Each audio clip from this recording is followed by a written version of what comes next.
Realaren denboraldia ez da espero genuena izan, txarra izan da, horrela deitu behar zaio, ez dago beste hitzik hobeto deskribatzen duenik, eta honek ondorio latz nahiko izan ditu, besteak beste, gure balioa talde moduan jeitsi egin dela, batez ere jokalari garrantzitsuena, ez, Markel? Bai, bueno, irtera mingarri posible hoiekin batera, bai Zubimendirena, bai Bryce, bai Kuborena, gure talde osoaren merkatuko balioa jeitsi egin da. Izan ere, bueno, orain dela urte bete, transfer marketen, bueno, oinarrituta, 479 euroko balioa zuen Realak, eta aurten, Aurten 331 milioi. Diario Baskok argitaratu du datu hau gaur goizean, eta guk, bueno, datu hau baliatu dugu, bideotxo hau egiteko, ze azkenean asko esaten du datu honek, ez? Denboraldia txarra izan da, eta zuk esan duzun bezala, jokalarien irteerak ere, eragin dezakete, ez? Balio galtzea, ze azkenean Merino eta Lenormand bezalako jokalariak alduta udan, horrek jaitsi egiten du zenbakia. Baina, denboraldi txarra izateak errendimendu txar horrek, oraindik are ondorio latzagoak ekarri ditu balioaren inguruan, ez? Hemen bai, bai, jokalari garrantzitsua ditugu, beste batzuk ez direnak hain garrantzitsuak izan, baina orokorrean datua nahiko kaskarra da. bai, batez ere, 150 milioiko aldia dagoalako ez, iazko merkatuko balioan eta aurtengoan. Bueno, pixkat testu ingurua jartzeko, aurreko urteko ligako zelkapenean, Reala irugarrena zan, hau da, irugarren talde baliotsuena zeukan, eta Mhm. aurten bi postu jaitsi ditu, ze Atletico de Madrid eta Atletik aurretik daude. Orduan, bueno, ontsa ipatu zuzuk zergatik izan, bueno, edo nundik etorri da arazo hau ez, eta ja, bueno, sartzeko nahi bozu alditxu aipatu zeintzuk izan diazen gehien, bueno, nabarmenduko genituzken jokalariak ez, bai, bueno, balioen gorakada eta berakada eman dutena. Bai, hori da. Oso datu esanguratsu bat dago, 25 jokalarien artean, hau da, taldea osatzen duten 25 Mm. jokalarien artean, 17 izan dute berakada, datu honek asko esaten du. Pare batek soilik mantendu dute balio hori, eta lauk bakarrik igo dute beraien balioa. Honek nik uste dut modu perfektuan deskribatzen duela Realaren denboraldia, eta kontu zeu izan behar da ere baloratzeko orduan, ez? Azkenean balio bat da, merkatuan duena taldeak, baina balio du ere azaltzeko pare bat gauza, ez? Bai, azkenean, bueno, osoan, bere zati osoan ez, baina, bueno, oinarritzat aldozu erabili, Hori da, taldiaren dinamika zein den ikusteko ez. Azteko, nebozu algerazi gehien, bueno, jeintxi duten hori da. jokalariekin. Azteko, Remiro, bueno, orokorrian, aipatu behar da, jokalari garrantzitsuak dauzela, eta Mhm. hori, bueno, ez da rarua ez, ikusita rendimendua, baina Remiroren kasuan, 25 milioitik 18 milioira pasada. Bai. Gero, nik uste dut kasu honetan errazagoa dela jokalari garrantzitsuenen Hmm. balioa bajatzea, ze azkenean beraiek hartu behar dute pisua horrelako momentuetan eta gehiago igartzen da, ez, errendimendu jaitsiara hori. Baina gero badaude beste jokalari batzuk, agian ez dutenak garrantzirik izan, adibidez, Turrientesek 20 milioietatik 10 milioietara pasatu du bere balioa, Zakarianek 18 milioietik 9 milioira, azkenean ez dute protagonismorik izan eta horrek ere jaisten du, baina gero, zuk aipatu duzun bezala, jokalari garrantzitsuak ere badaude. Bai, batez ere, Bryce, 40 milioitik 22 milioietara, Kubo, 50 milioitik 30 milioietara, izan dela alde handixena, eta Mhm. alde handixena ere izan duen jokalaria Mikel Oyarzabal izan da, 55 milioitik 25 milioietara.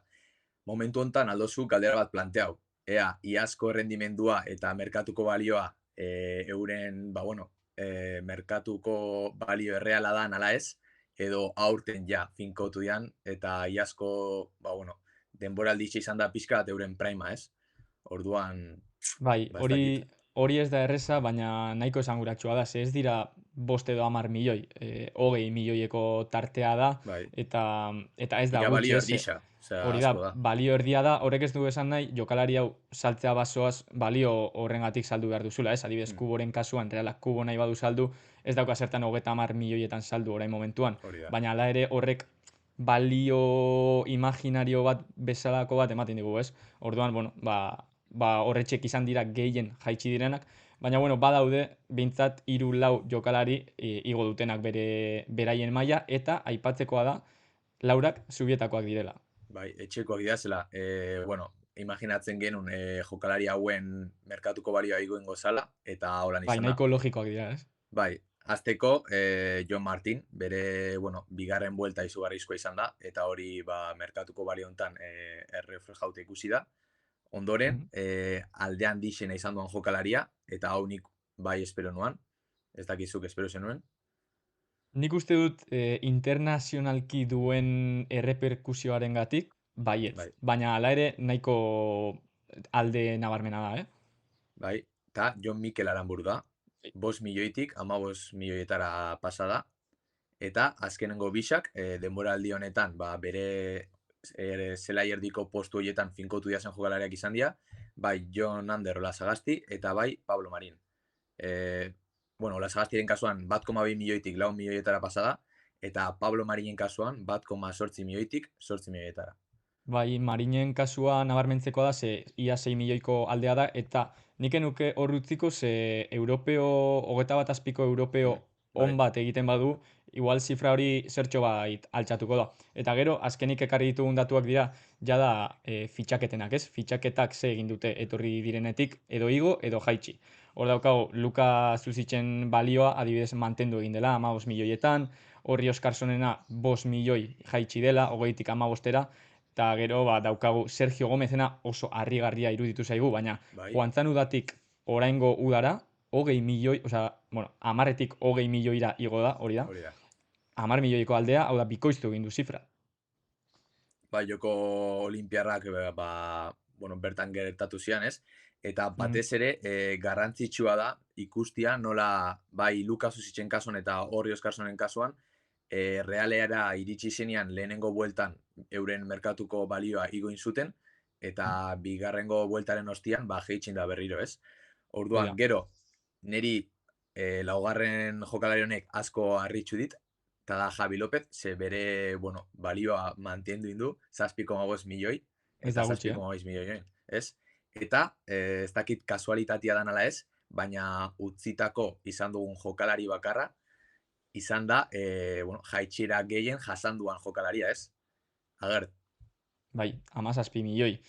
Oso denboraldi hasiera ona egin zuen, bikaina esango nuke, baina bai, gero gutxinaka jaitsi egin da, eta egia esan, ba, bueno, urteak pasa ala, lesioak, bueno, ez du erregulartasun hori lortu, eta azkenean balio handia galdu du denboraldi bukaera honetan, 18 milioi balio ditu orain momentuan, hori eta da. bueno, hemendik ondorio batzuk atera ditzakegu, ez?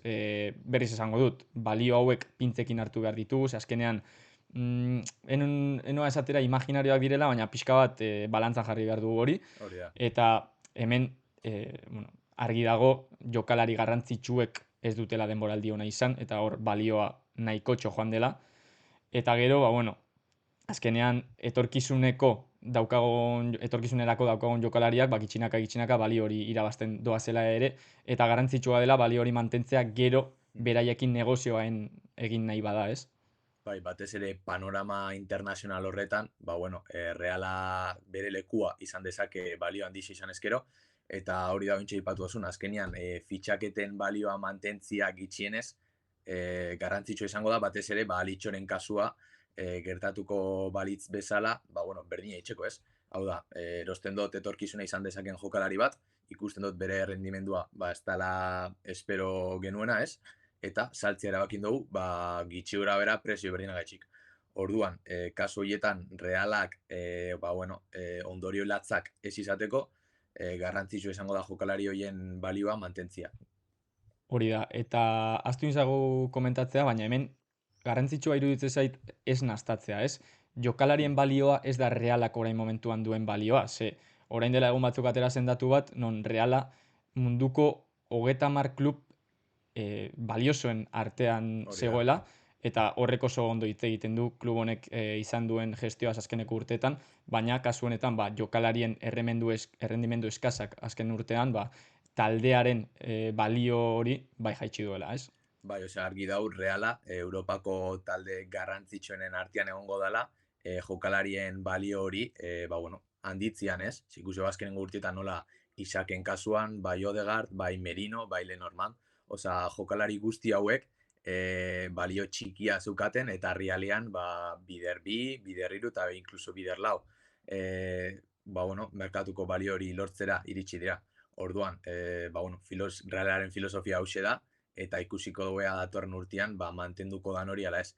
Baina, fitxaketeren bat, adibidez, Horri Oskarson, ez baldin badu guztiz esplotatzen, igual, saldu inbarko dugu, ez?